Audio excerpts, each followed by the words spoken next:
हमने इसमें काफ़ी चीज़ें चेक करी। हमने इसका कार्बोरेटर चेक करा, तो आप देख सकते हैं मेरे पास यहाँ एक्टिवा का दूसरा कार्बोरेटर है, हमने ये भी लगा के चेक किया।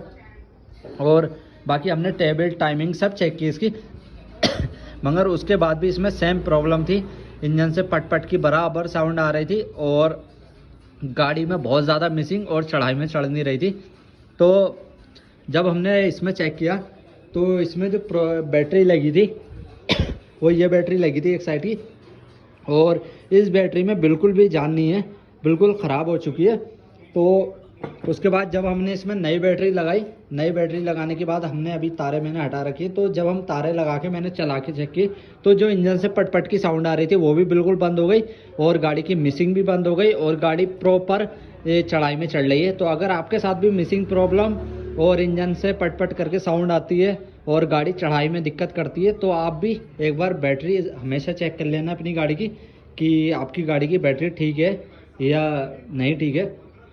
तो इस केस में ऐसा इसलिए हो रहा था क्योंकि इस बैटरी में बिल्कुल भी जान नहीं थी। ये आप देखो इसकी हालत कैसी हो रही थी, और इसमें बिल्कुल भी जान नहीं है बैटरी में। ये गाड़ी 6-7 महीने से बंद पड़ी थी, इस चक्कर में ऐसी प्रॉब्लम आ रही थी। तो अगर आपके साथ भी मिसिंग प्रॉब्लम आती है और इंजन से साउंड आती है, पट पट करती है चलाने के टाइम, और गाड़ी में बहुत ज़्यादा मिसिंग होती है और चढ़ाई में चढ़ाने में प्रॉब्लम आती है, तो एक बार बैटरी को हमेशा चेक कर लेना। और ऐसे ही छोटी छोटी जानकारी वीडियो देखने के लिए हमारे चैनल को सब्सक्राइब करें, लाइक करें, शेयर करें।